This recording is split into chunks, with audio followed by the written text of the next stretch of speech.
Hello and welcome to this week's transits, weekly transits, and it is March 26th, although I have um, the horoscope, the chart set for April 8th. And I'll give you the reason to my madness in a moment. So let me make sure everything's good. Okay, I think we're good here. I think you can see this. You're screen sharing. Okay, very good. All right.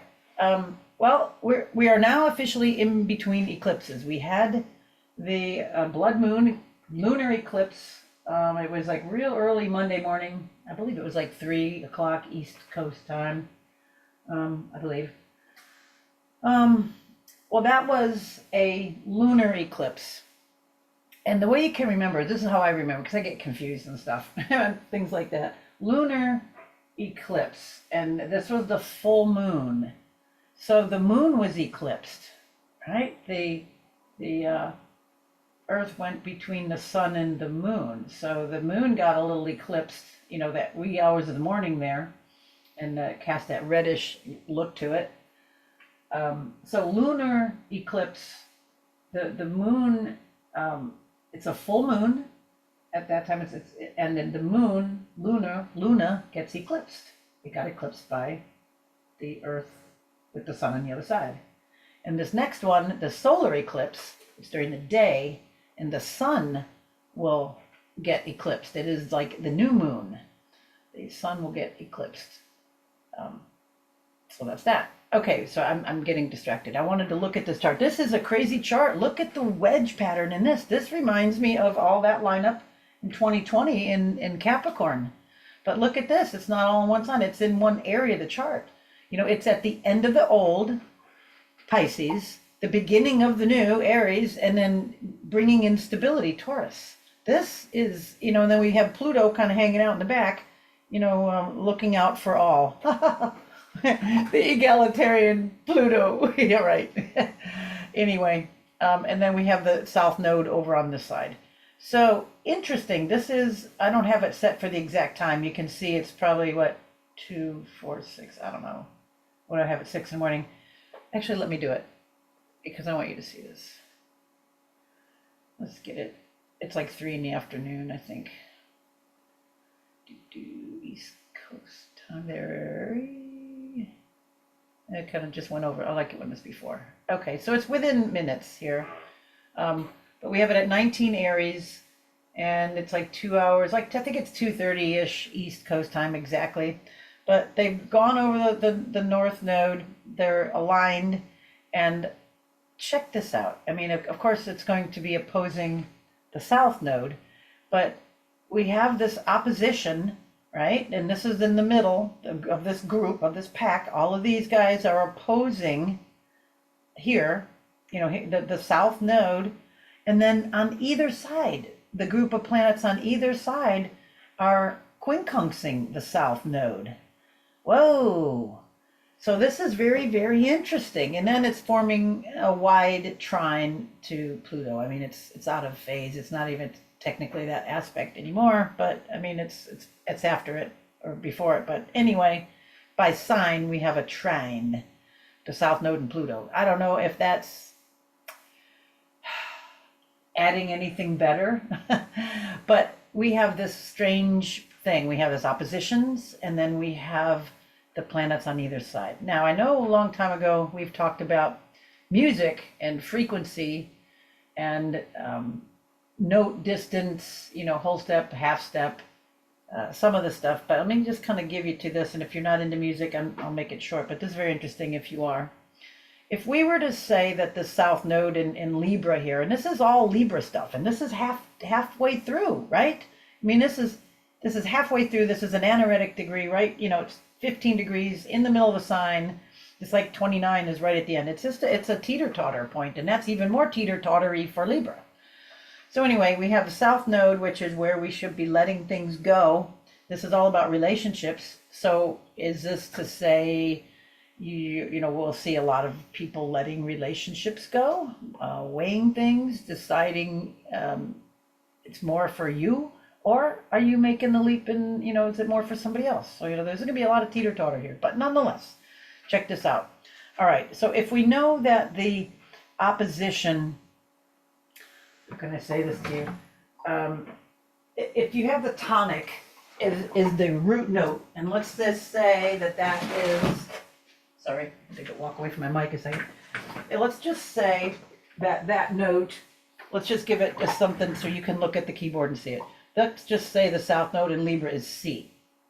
So if there's 12 notes, we would place them C, C sharp, D, D sharp, E, so we would go E, F, G, G sharp, A, all the way around till we got back here. Okay, you can think how I'm thinking now. Now, if we went opposite, what's the opposite of C? So, that would be 1, 2, 3, 4, 5, 6 half steps or 3 whole steps away. And it would be the tritone, the devil, right? It's the opposite there. And it would be G flat or F sharp. Now, that is like, that would be, how do I say it? If we were to count, that would be, of course, it would be halfway. It's halfway up the scale. And that would be like a sharp 4, because we would go, half step would be, C sharp would be 30 degrees. Bear with me 1 second here. Or the minor second. And then 60 degrees would be a major second. A minor third would be the square. A major third would be the trine. And then I should be moving that, I'm sorry. And then when we get to Pisces here, it's the inconjunct, it's the quincunx, it's the perfect fourth, but it's a 150 degrees angle.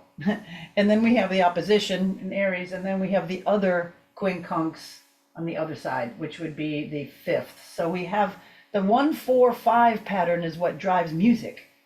So we have a 1-4-5 with these quincunxes to the south node and the opposition. So I'd say the south node's a little bit stressed, but this is on the good side. This is what we listen to. This is the 12-bar blues, the 12-bar blues pattern, a 1-4-5 little ditty. There's lots of songs in the progression of 1-4-5. If you started on C, then F would be the fourth and G would be the fifth. Be the fifth note. So you have C, then you go D, E, F is the fourth, G, G sharp, you'd have F sharp or G flat would be the fifth, at least starting with C. And then we would have G would be the fifth. So we have a 1-4-5 in the south node.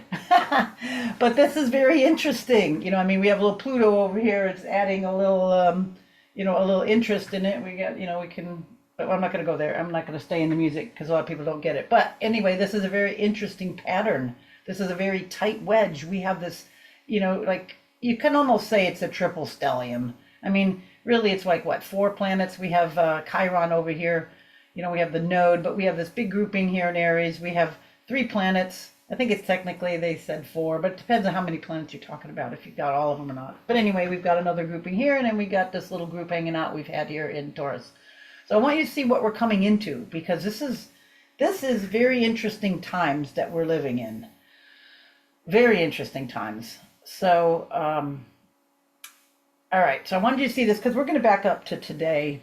And let me get today's, because today was a very interesting day. If you didn't see it, let me go back. I'm going to go back a bit because this is 2 weeks ahead. But I wanted you to see where we're moving. All right, yesterday, let me just start with yesterday, was we had the full moon, and it's almost lined up perfectly here, but you see it was, 5 degrees Aries, so that you would know that the moon, when it was 5 degrees opposite of that, which would be Libra, that's when it was full. So it was a blood moon. It means that there's a reddish haze over it, which is very interesting. And it is right on, do I have it? Chiron. Yeah, there it is. The north node is on Chiron. The sun is ever getting closer. We have Venus just passed over Saturn. You probably noted that last week. When was it? It kind of was a sucky time. I think it was like Saturday or Sunday. Kind of just dour. It's like, ew, it was just some downer, sad kind of stuff. A lot going on. But yeah, interesting. So as we move into today, now I want to take note. Actually, I want to get this lined up for you. We had this disaster on the Baltimore Bridge, on the Francis Scott Key Bridge. I mean, like, come on.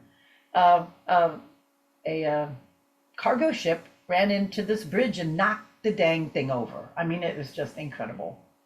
Early this morning. So let me go back to like 6 o'clock. I'm not sure exactly when it was, but I want you to see, so interesting. You know, we just passed that eclipse at 5 degrees, and then if we go back, I don't know exactly what time it is, but look at the moon just went over the south node. South node is loss of material things in the northern cultures. You know, north node is going toward materialism. So, you know, we had a cargo ship run into a bridge and knock it over.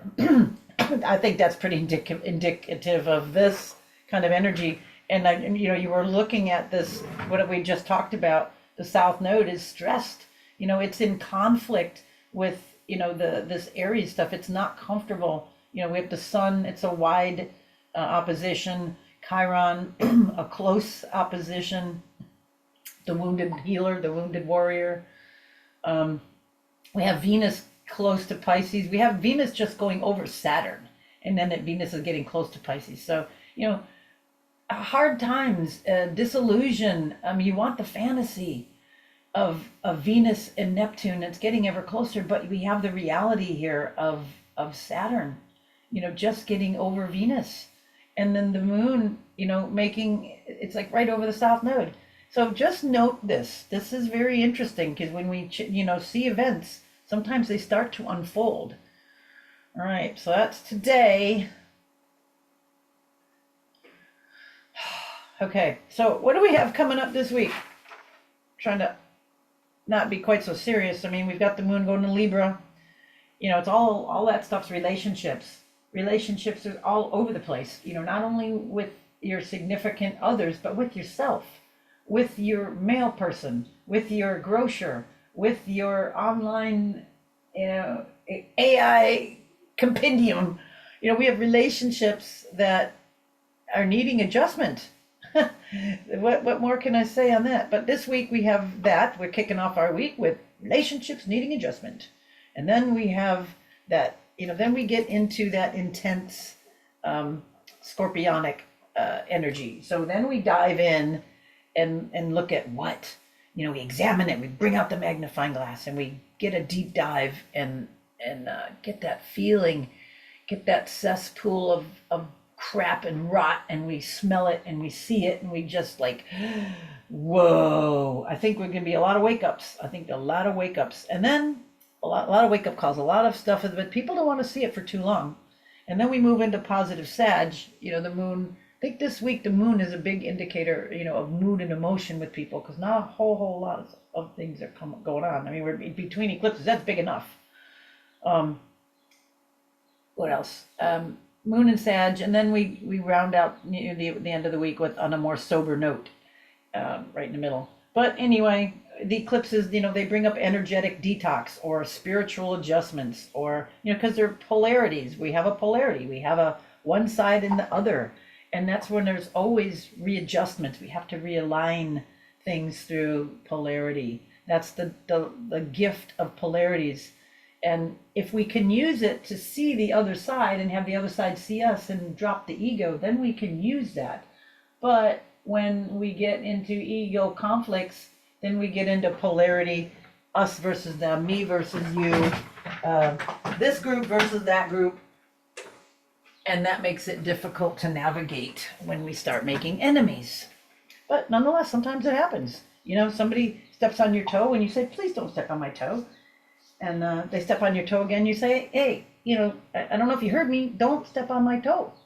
And they step on it again, and I'm like, look, jerk, I'm gonna deck you if you step on my toe again. I might do it right now. So anyway, you know, it's like, this is the kind of stuff that just sometimes happens. People don't regard you, or, you know, they don't respect you. And, you know, you have to draw that line. That might be right away. Hey, if you step on that might be the second time if they step on your toe. Right, and then, oh, I'm sorry, okay, then they do it again. You go, look, if you do it one more time, you know, give the ultimatum. Anyway, I digress. So today, you know, a lot of aspects with the moon. Today, I mean, it's just the moon was stressed. You could see, look at all of these nasty, it's like in conjuncts, or I should say quincunx, and oppositions and quincunxes. So as the moon moves through all of these numbers, it will make all those aspects with these planets. It will make anything, you know, opposite, you know, as it goes through here. And then at the same time it's making the oppositions, it's making the quincunxes with Mars and Saturn. That's how it started out, you know, early this morning. It just passed, you know, the moon, it would just quincunxed Mars and then getting closer to quincunxing Saturn. And then we have this disaster happen. So that's very, very interesting. All right, moving on to Wednesday. We're coming closer to Easter this week too. We got Easter Sunday. Oi, oi, oi. One more thing about the eclipses. It's also a time or a place to look like where are you selling yourself out? Where are you selling yourself short? Where are you not on your journey, your path? The eclipses enlighten those areas, especially if they're on strategic parts of your chart. So we need to release the things that make you feel like you're selling yourself out. What, you know, without, you know, you don't want to sacrifice your integrity, but there's some stuff that's just, you've been carrying the weight. You need to communicate certain things, and that's what you need to do. All right, now moving on to Thursday. There we go. Wednesday, actually, let me go back to Wednesday. Wednesday, the moon, see the moon, we're still we're just getting into Scorpio. So here's where we're into our deep investigating, and the moon is past certain things. So it's only going to make some aspects to Neptune. Where is Neptune? Over here. So when it goes, well, it already did, you know, there it made that quincunx there before it changed signs. And then it'll make, you know, then it changes signs here, like we just showed you into Scorpio, and then it starts to, it's going to make a square to Pluto, right? Because it's a fixed sign. Let's look at this. So you can pick these out quickly. You know that Pluto's at like 1 degree. So anytime the moon moves into the new sign, you've got to ask yourself, all right, so we know Pluto is, you know, it's in Aquarius. Aquarius is fixed air. Okay, it's a fixed sign, and it's an air sign. So if we're going to look at the moon, we're going to look, what is the moon? Like the moon right now is in fixed water. So we go, oh, fixed. That's a square. Because it can't be, the elements aren't the same. One's in air, one's in water, but they're both fixed. So if they're both fixed, they're square because there's 4 fixed signs. There's 4 cardinal signs. There's 4 mutable signs. So they have to be mathematically square. Why? Well, there's 360 degrees. You divide by 4, that's 90. So those are 90 degrees away from each other. So if that's a quick mental check there. I'll try to do that with a few things. Like here, look at this one. We know Mars is, okay, 3 degrees, but it's right next to it. So that's a semi-sextile. It's not quite the full 60 degrees sextile, like the sun.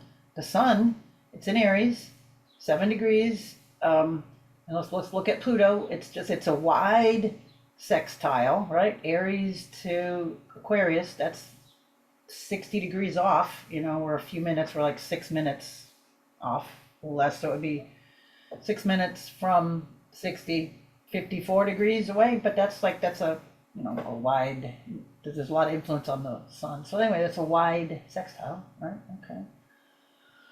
All right, I'll try to spot more that are easy to see as we go along. But anyway, we have the, you know, the moon making some rough aspects here. It is, though, going to make a trine over to Mars. Here, where's Mars? Mars, 3 degrees. And, okay, so we have Mars is a water sign, right? Water. It's mutable water. Let's just say it this way. Mutable water. And remember, the moon was fixed water. And you go, oh, water. Water is trine. Because there's only 3 waters. 3 water signs. Cancer is the other one. So they have to be trine. That's 120 degrees apart. 360 divided by 3 is 120. So there's our 120 degree aspect. All right. And then the moon is not happy with its aspect to the sun. That's that quincunx, that 150 degrees. It's just like kind of gnarly, annoying. Nothing in common. It's like He's like grandpa sitting down with, the 12-year-old. So tell me about school. What's your teacher like? I have 15 teachers. Oh, well, does she write on the blackboard? Do they write on the blackboard? We use computers, we're online. Uh, so, there's this disconnect, grandpa was like, no, that's not like what you learned. And the kid is like annoyed because he doesn't know it. It's just like they're not connecting. Okay, Thursday. We got this interesting Venus at 20 degrees sextile Uranus. This is I think this is probably one of the important aspects this week. And we got a few things with Venus. Venus is going to sextile Uranus. You see it here. And, well, we have Venus in its a sign of exaltation. If it's not in its home signs, its male and female home signs of Taurus and Libra, then it likes to be in Pisces. So it's like adorned, it's an honored guest. It's like, yay, I can just expand out and luxuriate here. This is great. But we've got Uranus coming home. So here's Venus like sitting on a hammock, on the beach, or no, let's say on her dock, on by her swimming pool. There we go. And just chilling in the sun and having this kind of spacing out, and it's warm, and all of a sudden Uranus comes in, throws the door open and, hey honey, want some chocolate? I just came home and some chocolate. It's like, whoa, I mean, yeah, I do, but I didn't want it right now. And can you just put it down over there? No, you must try one right now. It's like, it's this forced security. Here, sign here for this, this clause in this new insurance, and hurry. It's like, oh no, I'm chilling. I don't want to deal with this. So anyway, that's going to be happening. But then the whole time we've got Jupiter getting ever closer to Uranus. So we'll have this conjunction coming up. That's like a 14-year cycle. It's like, that it's like 12 years for Jupiter to go around the zodiac, to go through all the signs, all the Aries, but it's not quite there. It's like 14 years before it lines up with Uranus. So that's also kind of like a big surprise. That's another good way to put it. A big surprise. Expanding, what else? Excitement.